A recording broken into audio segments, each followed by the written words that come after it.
ধান, নদী, খাল, এই তিনে বরিশাল। ঠিক ধরেছেন। আজকে আমরা ধান, নদী আর খালের দেশ বরিশালের উদ্দেশ্যে রওনা দিচ্ছি। তো আমি কোনোদিনই আসলে বরিশাল সম্পর্কে আমার কোনো ধরনের আইডিয়া বা অভিজ্ঞতা রাখি না, কারণ ওইখানে আমাদের কোনো আত্মীয় স্বজন বা কেউই নেই।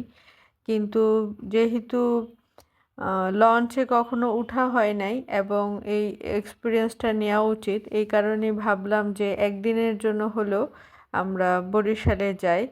তো হঠাৎ প্রোগ্রাম করলাম যে আমরা বরিশালে যাব লঞ্চে করে।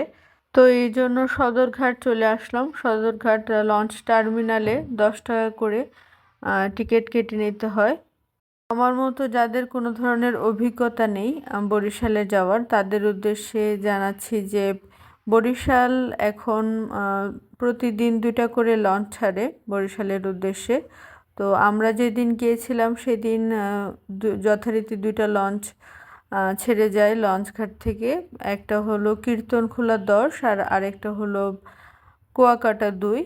তো আমরা কীর্তনখোলা 10-এর একটা কেবিন রুম ভাড়া করি। আমরা ছিলাম 4 জন।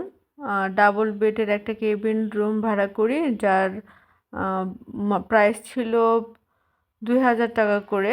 লঞ্চে ওঠার কিছুক্ষণ পর আমি একদম নিচের ডেকে চলে যাই, যেখানে একদম নিম্নবিত্ত মানুষরা লঞ্চের টিকিট কাটে।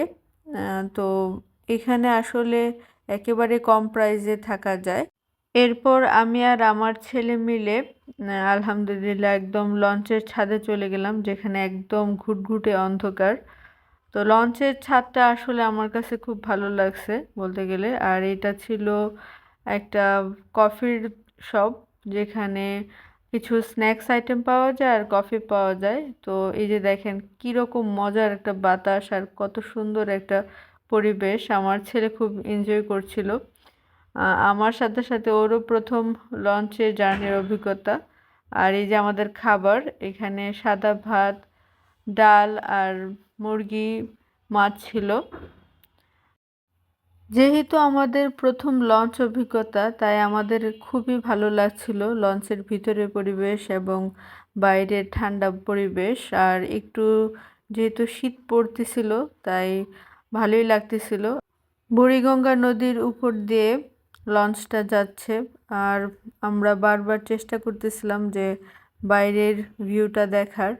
তো আমার ছেলে কতক্ষণ পর পর বাইরে তাকিয়ে দেখে যে নদীর আসলে শুনশান পরিবেশটা কেমন হয়, খুব ঠান্ডা হিমেল বাতাস।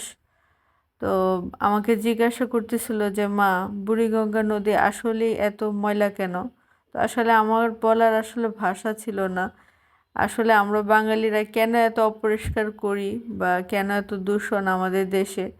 তো আপনাদেরকে বলে রাখি, এই লঞ্চের মধ্যে 3 সিস্টেমে আসলে টিকিট বিক্রি হয়।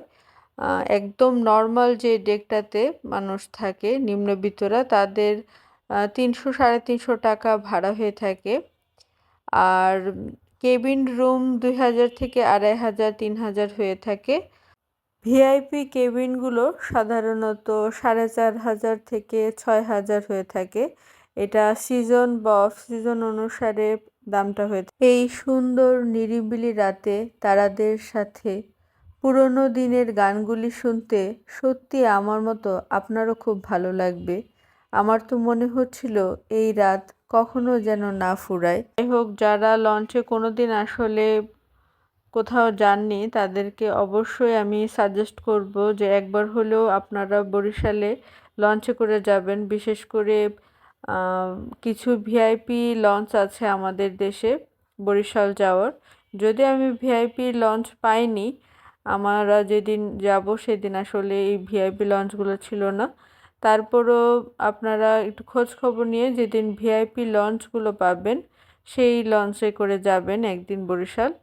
তো এই তো সকাল হয়ে গেল। রাত্রে শুনশান নীরবতার পরে খুব সুন্দর একটা ভোর আর সকাল দেখছিলাম। তো এখন আমাদের নামার পালা। আর আপনাদেরকে পরবর্তী ভ্লগে ইনশাল্লাহ দেখাবো যে বরিশালে আমরা কোথায় কোথায় ঘুরলাম।